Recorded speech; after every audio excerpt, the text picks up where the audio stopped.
Selamat siang kalian semua. Apa kabar? Semoga pertemuan kita kali ini kita akan tetap membahas tentang standar protokol kesehatan, karena sampai saat ini kita masih dalam keadaan pandemi. Oke teman-teman semuanya, sebelum kita mulai, mari kita berdoa menurut agama dan percaya masing-masing. Berdoa dipersilakan. Cukup, terima kasih. Bagaimana kemarin teman-teman semuanya ujian tengah semester kalian? Aku yakin kalian semuanya sih, saya berharap dapat nilai yang bagus ya, yang sesuai dengan yang kalian inginkan, karena keinginan kalian basicnya ujian kita tidak begitu sulit. Karena aku yakin walaupun ada tulisannya close book, aku yakin kalian juga buka gadget, tapi it's okay, kita belajar banyak. Semoga kalian minimal kalian waktu UTS membuka buku. Oke teman-teman, kita akan ulangi yang standar kemarin, yaitu tentang penanganan COVID-19 di ruang pertemuan, masih sekarang di MES, Meeting, Incentive, Conference, and Exhibition. Yang pertama yang dilakukan adalah membersihkan peralatan dengan disinfektan sebelum wisatawan memasuki ruang pertemuan. Basicnya kalau biasanya meeting ini sebelum tamu mengadakan meeting, dia biasanya sudah ada tim scheduling atau yang disebut dengan BEO atau Banquet Event Order, di mana di situ dijelaskan bagaimana jamnya dia mulai meeting, rencana selesai, jumlah pack, harga maupun standar setup. Di situ akan dijelaskan secara rigid atau secara rinci. Nah, minimal setengah jam sebelum acara dimulai, kalian harus prepare dulu. Dicek semuanya, kebersihan, kelengkapan peralatan yang akan dipakai dalam meeting, itu kalian cek one by one. Nah, sekarang ditambah dengan penanganan COVID-19. Yang pertama adalah membersihkan peralatan dengan disinfektan sebelum wisatawan memasuki ruang pertemuan, atau istilahnya klien memasuki ruang pertemuan. Yang kedua atau yang B, menyiapkan hand sanitizer dan masker wajah di ruang pertemuan hotel setiap hari. Yang ketiga, yang C, melakukan pembersihan dengan disinfektan semua peralatan dan fasilitas yang disentuh oleh wisatawan. Yang berikutnya, yang D, membersihkan semua peralatan dengan sarananya sebelum ditempatkan di ruang pertemuan.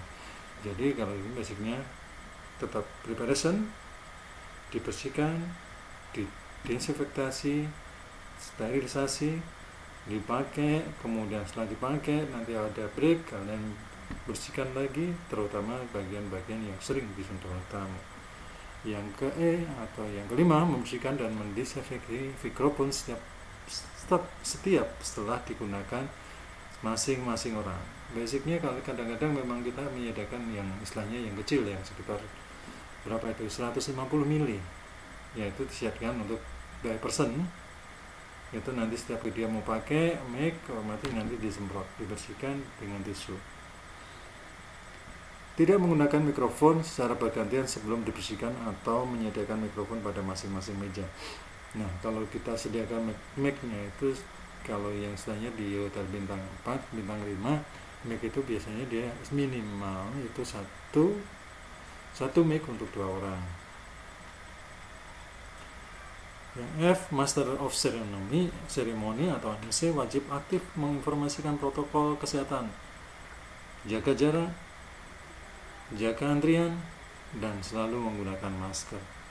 Ini selalu didengungkan oleh seorang MC.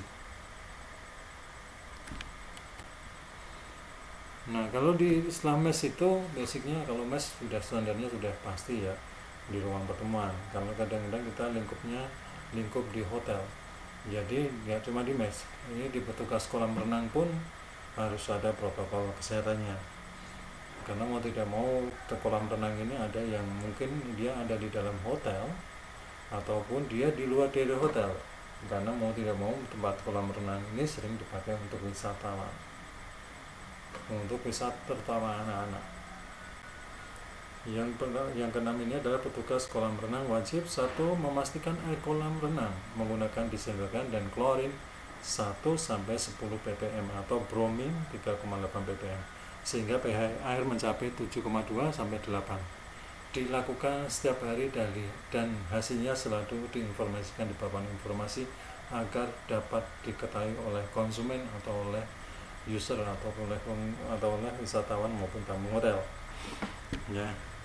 Karena terus terang aja kalau pH-nya terlalu tinggi, ciri-ciri pH terlalu tinggi itu kalau kita kayak di pantai itu, pH-nya terlalu tinggi, jadi warna kulitnya cepat hitam.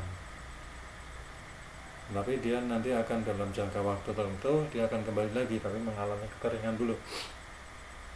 Yang B, pengelola melakukan pembersihan dan disinfeksi terhadap seluruh permukaan di sekitar kolam renang seperti tempat duduk, lantai, dan lain-lainnya. Yang C, menerapkan jaga jarak di ruang ganti. Yang D, memastikan tamu yang menggunakan kolam renang dalam keadaan sehat dengan mengisi form Self Assessment Resiko COVID-19 form 1. Nah, ini semua tergantung dari manajemen hotel. Tapi semua hotel ini nanti yang bergeming basicnya semua hotel akan diverifikasi, akan di-assessment oleh lembaga yang menangani resiko COVID-19 ini, baik nanti akan bekerja sama dengan PHRI maupun dengan Asita. Itu harus ada form 1 yang isinya self assessment.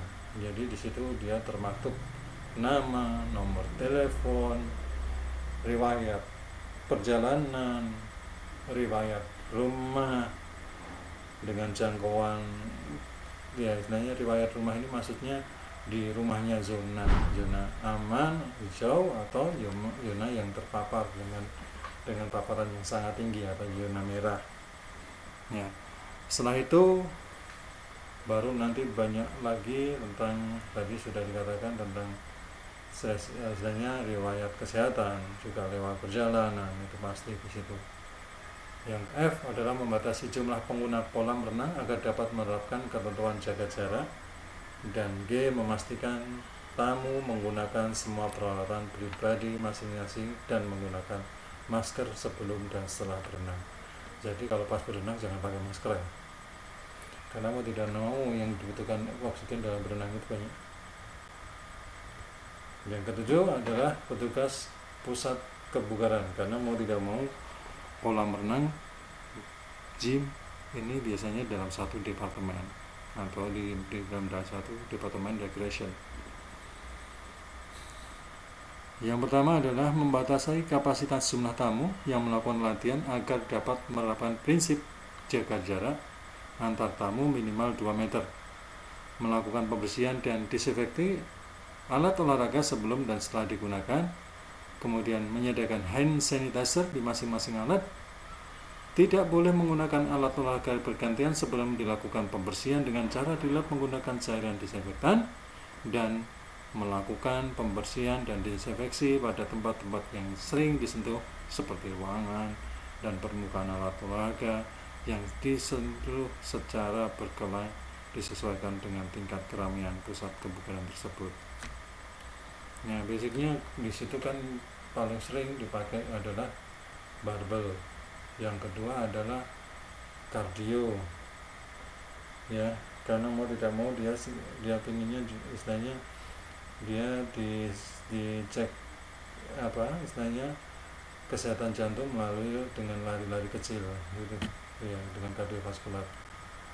Yang F, memberikan jarak antar alat minimal 2 meter.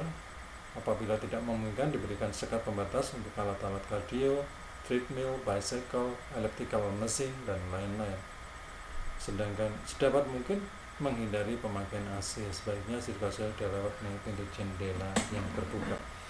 Mau tidak mau sekarang yang paling bagus adalah dengan sirkulasi udara yang terbuka dibandingkan dengan AC. Walaupun memang akhir-akhir ini memang kita mengalami panas yang cukup tinggi karena terus terang aja matahari ini sekarang pada titik di daerah, jadi istilahnya di garis khatulistiwa, jadi panasnya akan luar biasa. Yang kemudian yang I, jika tetap pakai AC perlu diperhatikan tingkat kelembapan udara di dalam ruangan dan mengatur sirkulasi udara sebaik mungkin agar tetap kering, atau lebih baik menggunakan air purifier. Yang I, peralatan seperti handuk dan matras harus dalam keadaan bersih dan sudah disinfeksi sebelum dan setelah digunakan. Yang J, menggunakan masker selama olahraga untuk dengan intensitas ringan sampai sedang dan masih dapat berbicara ketika olahraga. Basicnya kalau yang J ini sometimes tidak begitu dingani ya, karena kita ketika olahraga itu banyak sekali membutuhkan energi, membutuhkan oksigen. Jadi sepandai-pandai kita memakainya saja. Oke teman-teman, sampai sini ada pertanyaan?